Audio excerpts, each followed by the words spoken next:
Both sides began by congratulating each other for the win of the president-elect and for Emmanuel Macron's re-election as president, despite a campaign concurrent with the conflict in Ukraine.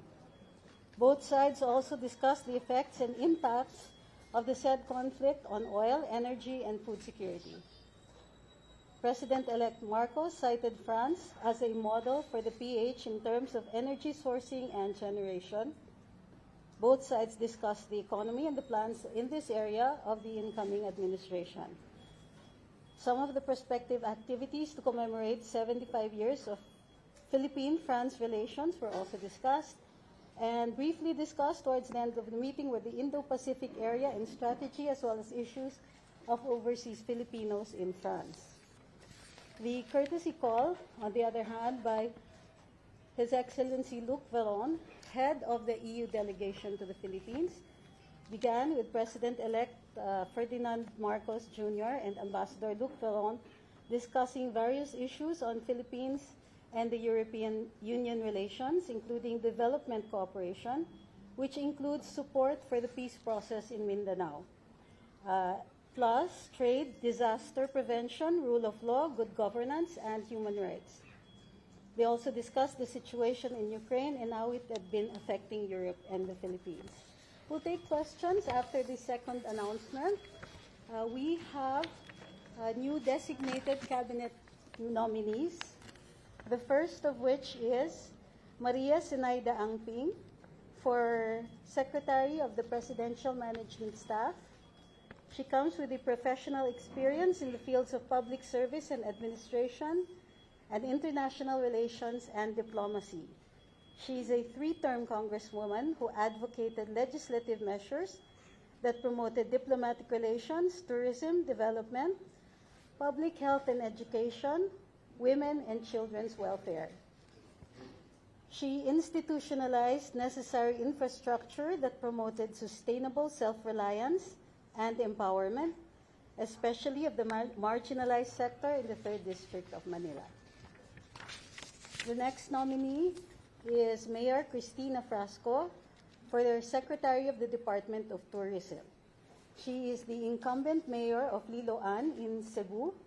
She was awarded the prestigious Presidential Lingkod Bayan Regional Award by the Civil Service Commission in its 2021 search for outstanding government workers for her exemplary performance as a local chief executive through proactive initiatives towards innovation in governance and sustainable and inclusive programs fostering excellence in government service. She was a top-performing mayor in Central Visayas, ranking number 1 among the 116 mayors in the entire Region 7, and number 1 among all 44 municipal mayors in the province of Cebu. Next, we have for Secretary of the Department of Budget and Management, Amena Pangandaman. She has over 2 decades of policy development and finance expertise, has led various government offices before landing the role of Managing Director of the Office of the Governor and Executive Offices of the Bangko Sentral ng Pilipinas in 2019. She is the former Assistant Secretary of the DBM and former Chief of Staff of the late Senate President Edgardo Angara. For Secretary of the Department of Information and Communications, DICT, the nominee is Ivan John Enrile Uy. He is an expert in technology law, well experienced in information technology project management, and served as chairman of the Commission on Information and Communications Technology for the Philippine government. He oversaw the formulation of the Philippine Digital Strategy from 2011 to 2016. He is an international commercial arbitrator on areas involving IT-related disputes. And finally, as Secretary for the Department of Social Welfare and Development, Mr. Erwin Tulfo. He has been in the public service doing social work in 3 decades, awarded Best Public Service Program Host. He is a 2014 SM Super meaning Salute to Unparalleled People, Endeavors, and Resources Award for Media for his coverage of Typhoon Yolanda. He is known for his involvement in covering and helping the Filipinos here and abroad through his social programs and partnership with other organizations. And that's it. We'll take a few questions. Hang on. Yes, Greg. Yeah. Yes, ma'am. Do you have any venue for the inauguration for the president-elect? All right, we have no information yet. I think they're still in the process of making some crucial decisions. So right now, no, I'm sorry, no information as of now. But we will inform you as soon as we get the information on the inaugural. Ma'am? Yes, ma'am. Yes. Just for comment purposes, the basis again for the selection of the cabinet votes. You want me to read them again? No, ma'am. I need the general. Generally, for their experience in public service and proven service record.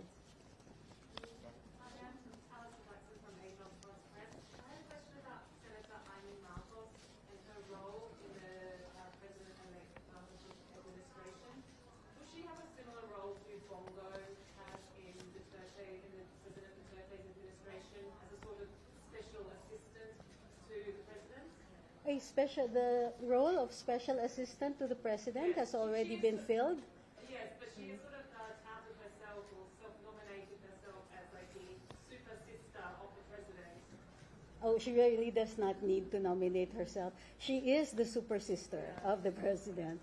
So she will remain presidential sister as far as we can see. So will there be a special role for her? Will she have a special role in the administration? I'm afraid you'll have to ask Senator Aimee that. Right now, she's a sitting senator. My name? Hi. Yes, ma'am. May na-defer po na appointment sa Senate, yung mga officials from COMELEC o aside po ni Senator Zubiri, gusto lang daw niya nabigyan ng free hand yung next administration na pumili at kumilatis ng mauupong official doon. Meron po bang plano si BBM na mag-appoint ng panibagong mga tao sa mga Well, we have not been informed of any plans yet. As far as I know, since this is a late development, we will have to refer to the President-elect. Perhaps we'll come up with a statement as soon as possible. Attorney, what about the DOE, Energy Department? Parang may lumabas na si Congressman Marcoleta raw po sa mga Twitter. I'm afraid, unless we've made the announcement, nothing is final yet. Last the 5 cabinet secretaries you mentioned, have they accepted already or Yes. are they Wala pa po. Ma'am, I have a question about this meeting with the EU representative. Yes. Considering the European Parliamentary Constitution and last February issued a resolution calling for the abolition of the SESL gap and amendment of the Anti-Terrorism Act, will there be a heightened monitoring of the Philippines' compliance with the GSP convention? Will there be a... Heightened monitoring of the Philippines' compliance with the GSP convention? I'm afraid no policy has yet been set on that. As you know, the president is still president-elect. So such a policy will have to be formulated once official communications have been made and he is actually the sitting president. Okay? confirmation lang on reports that sinalock daw ni President-elect Marcos si President Duterte ng role as drug shark. Oh, that was during the interview. The interview he conducted, the first interview, post-proclamation interview. His words were, it wasn't a formal invitation, but if he should want to, then he certainly would be considered. Last question. Yes? Ma'am, may bagong report yung AMPI. I'm It's a sorry. Maritime Transparency Initiative. May Yes. na-report silang dalawang insidente ng panghaharas ng China Coast Guard at militia sa Filipino vessel sa Ayungin Shoal nitong April.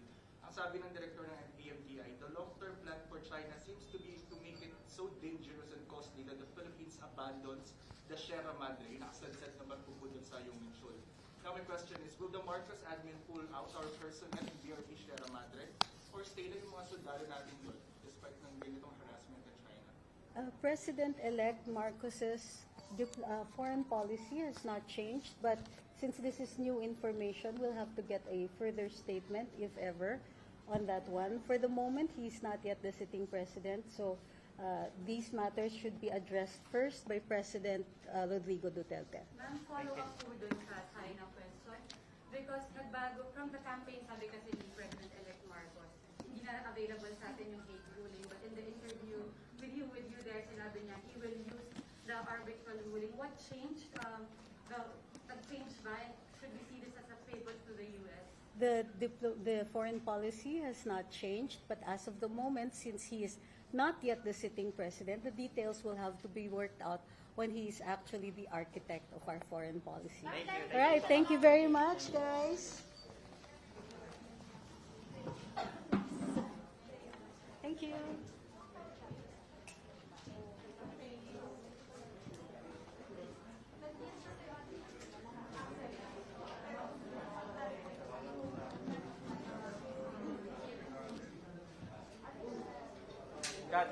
Cut.